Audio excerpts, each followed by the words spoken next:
नमस्कार, मैं हूं दीपाली राणा। आप देख रहे हैं कमोडिटी कॉल और कमोडिटी मार्केट के स्ट्रैटेजीज पर तो फोकस करेंगे ही, साथ ही बात करेंगे एमसीएक्स की, क्योंकि एमसीएक्स पर निवेशकों का बुलियन ऑप्शंस में भरोसा बढ़ा है। FY24 के मुकाबले FY25 में 256% निवेश बढ़ा है। क्या आगे भी बुलियन ऑप्शंस में निवेश जारी रहेगा? इसी पर बातचीत करते हैं। हमारे साथ हैं एमसीएक्स के हेड बुलियन शिवांशु मेहता और साथ ही LNP एडवाइजरी सर्विसेज के रिसर्च एनालिस्ट भूपेश शर्मा भी हमारे साथ बने रहेंगे।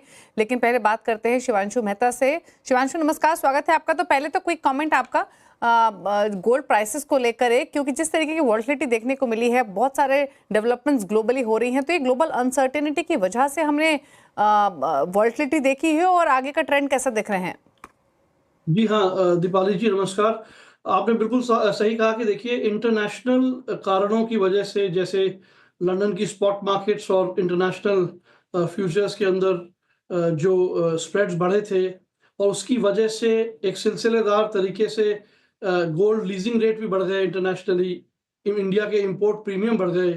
तो बाहर की देशों की वजह से इंडिया पे इम्पैक्ट ना आए, इसके लिए हमारे प्लेटफॉर्म पे जो ज्वेलर्स हैं और बुलियन ट्रेडर्स हैं, उनका इंपोर्टर्स का भी यहाँ पे जो पार्टिसिपेशन बढ़ता हुआ देखा गया है। और फ्यूचर्स के साथ साथ ऑप्शंस के वॉल्यूम्स में, टर्नओवर में ये स्पष्ट देखा जा रहा है, खास तौर पे इस फरवरी महीने की अगर हम बात करें और ओवरऑल पिछले 6 महीने की बात करें। अच्छा, बुलियन ऑप्शंस में जिस तरीके का पार्टिसिपेशन देखने को मिला है वो कमेंडेबल रहा है, और जैसे हमने भी मेंशन भी किया, FY24 के मुकाबले देखें तो FY25 में YTD यानी अब तक 256% का निवेश बढ़ता हुआ दिखाई दिया है। अगर हम लेटेस्ट ट्रेंड्स देखें शिवांशु, तो वो कैसे दिखाई दे रहे हैं, और आगे के लिए लगता है किसी तरीके का पार्टिसिपेशन और एक्साइटमेंट बुलियन ऑप्शंस में बना रहेगा? जी हाँ दिवाली जी, देखिए इसमें MCX के प्राइसेस में एक 3-वे हेज रहता है ज्वेलर्स के लिए, खास तौर पे, जिसके अंदर कि ना सिर्फ इंटरनेशनल प्राइसेस और एक्सचेंज रेट, बल्कि कस्टम ड्यूटी टैरिफ जो है, जो महीने में 2 बार चेंज होता है। और इस तीनों चीज़ों का एक कॉम्प्रिहेंसिव हेज MCX पे ही अवेलेबल है। और आपने सही कहा कि अभी 32,500 करोड़ ADT ऑप्शंस में देखा जा रहा है इस ईयर YTD, जबकि पिछले साल ये नंबर 9,100 करोड़ था। यही ट्रेंड अगर आप देखें, फ्यूचर्स भी रोबस्टली काम कर रहा है। फ्यूचर्स के अंदर जो वॉल्यूम्स हैं वो भी एक अच्छे तरीके से बढ़ती हुई नजर आई हैं।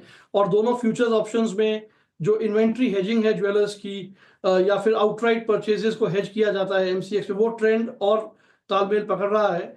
और अगर लीजिंग रेट्स बढ़ जाते हैं तो मैं सबको ये बल्कि कहना चाहूंगा कि इंडियन एक्सचेंजेस और इंडियन फ्रेटर्निटी को सफर करने की जरूरत नहीं है। वहां पे एक एक्सचेंज का माध्यम अवेलेबल है जिसके थ्रू उन्हें अपनी परचेजेस को हेज करते रहना चाहिए। अच्छा, अगर हम एग्जिस्टिंग वॉल्यूम ट्रेंड्स देखें गोल्ड वर्सेस सिल्वर, तो वो कैसे दिखाई दे रहे हैं वॉल्यूम पार्टिसिपेशन के हिसाब से? फ्यूचर्स एंड ऑप्शंस की तो आपने जिक्र किया, लेकिन अगर हम गोल्ड वर्सेस सिल्वर देखें तो पहली चीज, और दूसरी चीज, क्या एडवाइस आपकी रहेगी मौजूदा मार्केट कंडीशंस के बीच में हेजर्स को, इन्वेस्टर्स को? देखिए दीपाली जी, जब तक हम आंकड़ों की बात ना करें तो चीज स्पष्ट नहीं होती। कई लोगों को जानकर ये अच्छा लगेगा या बुरा लगेगा कि वॉलेटिलिटी वाइज जो ये साल रहा है 2024 गोल्ड के लिए, वो एग्जैक्टली वही वॉलेटिलिटी के लेवल्स हैं जो कोविड ईयर 2020 में थे। एग्जैक्टली रफली सेम हैं। और सिल्वर के अंदर हालांकि हम देखते हैं अराउंड 59% ये एनुअलाइज वॉलेटिलिटी के नंबर है, जो कि अपने आप में काफी हाई है, बट एवरेज पिछले 25 साल की या 20 साल की एवरेज के आसपास है। तो गोल्ड के अंदर ये ज्यादा एक वॉलेटाइल दौर देखा गया है, जो कि अक्सर नहीं होता है आमतौर पे। तो रफली फ्यूचर्स में अगर आप देखें तो एक अगर 17,500 करोड़ की वॉल्यूम है तो 8,000 गोल्ड रहा होगा, 9,000 के करीब या उससे जस्ट ऊपर सिल्वर रहा होगा। सिल्वर के अंदर जो डिलीवरीज और कैश एंड कैरी का जो बिजनेस होता है, रिसाइक्लेबल ज्यादा कमोडिटी रहती है, तो वो चीजें भी डिलीवरी और कैश एंड कैरी में एक्सचेंज के अंदर स्टॉक को रख के जो अर्ली पे इन लगाया जाता है और मार्जिन रिलीज मिलता है, तो इस तरह की एक्टिविटी सिल्वर में देखी जा रही है। तो दोनों के अपने अपने ढंग से पार्टिसिपेशन बढ़ती हुई नजर आ रही है। और हेजर कम्युनिटी खास तौर पे ऑप्शंस के अंदर एक्टिव होती दिख रही है, जो फ्यूचर्स के साथ साथ ऑप्शंस के जरिए अपने आप को हेज कर रहे हैं, या फिर जिनके पास फिजिकल स्टॉक है वो ऑप्शंस दिख रहे हैं। ऐसा एक ट्रेंड देखा जाता है आजकल। ओके, चलिए, शुक्रिया शिवांशु, बातचीत करने के लिए, CNBC आवाज पर आने के लिए थैंक यू सो मच, और सभी पर्सपेक्टिव से अपनी राय देने के लिए। इसी के साथ एक ब्रेक के उस पर बात करेंगे स्ट्रैटेजीज की। भूपेश शर्मा हमारे साथ बने हुए हैं, चल वापस आते हैं। आप दे रहे हैं कमोडिटी कॉल, भूपेश शर्मा हमारे साथ बने हुए हैं, बात करते हैं स्ट्रैटेजीज की। तो भूपेश नमस्कार, बताइए पहले तो आपने कौन से ट्रेड्स आइडेंटिफाई किए हैं? जी नमस्कार दीपाली जी। अगर ट्रेड्स की बात करें तो आज के लिए मुझे लगता है 6040 के नीचे क्रूड ऑयल में बिकवाली करनी चाहिए। 6080 के ऊपर का स्टॉप लॉस लगाएं।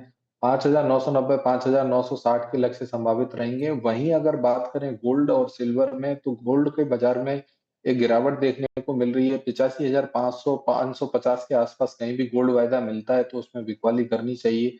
570 के 770 के ऊपर का स्टॉप लॉस लगाएं। 85,000 जीरो और 84,880 के लक्ष्य संभावित रहेंगे।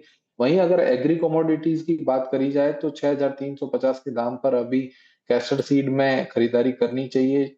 स्टॉप लॉस 6,300 के नीचे का रहेगा। 6,410 और 6,460 के लक्ष्य संभावित रहेंगे। ओके, चलिए, तो ये रही आपके लिए ट्रेडिंग स्ट्रैटेजीज भूपेश की तरफ से। थैंक यू भूपेश, शो में आने के लिए और क्विक व्यूज स्ट्रैटेजीज पर देने के लिए। इसी के साथ एक ब्रेक के उस पर आप देखिए आवाज समाचार। कमोडिटी कॉल में इतना ही, नमस्कार।